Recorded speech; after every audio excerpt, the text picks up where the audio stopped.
Champions লিগের দ্বিতীয় সেমিফাইনালে আজ মুখোমুখি হবে রিয়াল মাদ্রিদ আর বায়ার্ন মিউনিখ। ফার্স্ট লেগে বায়ার্নের মাঠে ম্যাচটা 2-2 গোলে ড্র হওয়ায় হোম অ্যাডভান্টেজটা একটু বেশিই থাকবে রিয়াল মাদ্রিদের জন্য। সান্তিয়াগো বার্নাবিউতে ম্যাচটা শুরু হবে আজ রাত 1টায়। ইউরোপিয়ান কম্পিটিশনে বায়ার্ন রিয়াল ম্যাচ মানে শেয়ানে লড়াই, কেউ কাউকে ছেড়ে কথা বলার পাত্র নয়। তবে এও মনে রাখতে হবে, চ্যাম্পিয়ন্স লিগে রিয়াল মাদ্রিদের সাথে কারো তুলনা চলে না। সেমিফাইনাল সেকেন্ড লেগে বায়ার্ন মিউনিখের বিপক্ষে নামার আগে পুরোপুরি ফেভারিট লস ব্লাঙ্কোরা। ফার্স্ট লেগে কাজের কাজটা করে এসেছে রিয়াল মাদ্রিদ। এও ম্যাচে ড্র, জয়ের চেয়েও বা কম কিসের। 2-2 গোলের সমতা নিয়ে সান্তিয়াগো বার্নাবুতে বায়ার্নের আতিথেয়তা করবে চ্যাম্পিয়ন্স লিগের সফলতম দলটা, যেখান থেকে জিতে ফেরা মিউনিখের দলটার জন্য স্বপ্নের চেয়েও বেশি কিছু।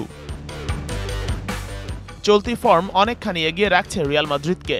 সিটিকে আউট করার পর বায়ার্নও নিজেদের হোমে পেয়ে এদের হারাতে পারেনি। তার উপর চ্যাম্পিয়ন্স লিগের বর্তমান স্কোয়াডের সবাই ফুলফিট রিয়াল মাদ্রিদের। বলা যায় ফাইনালে এক পা দিয়েই রেখেছে কার্লো আনচেলত্তির ছেলেরা। ফুলফিট রিয়াল মাদ্রিদের বিপরীতে ইনজুরি জর্জরিত FC Bayern Munich. Kingsley Coman, Bouna Sarr, Raphael Guerreiro, Sacha বয়েরোরা ইনজুর্ড। আর হোম ম্যাচে যারা জিততে পারেনি তারা রিয়ালের মাঠে গিয়ে পাগলেটে সমর্থকদের সামনে থেকে কিভাবে জয় নিয়ে ফিরবে সেই প্রশ্ন থেকেই যায়। হেড টু হেড পরিসংখ্যানে রিয়াল মাদ্রিদের চেয়ে ঢের পিছিয়ে বায়ার্ন মিউনিখ। 13 বারের দেখায় মাদ্রিদের বিপক্ষে মাত্র 3 জয় জার্মান জায়ান্টদের। 3টা ম্যাচ হয়েছে ড্র, বাকি 7 ম্যাচেই মাইটি মাদ্রিদ জিতেছে। তবে ম্যাচটা যখন সেমিফাইনাল তখন ঘটে যেতে পারে যে কোনো কিছু। Sheikh Ashik, BBC news desk.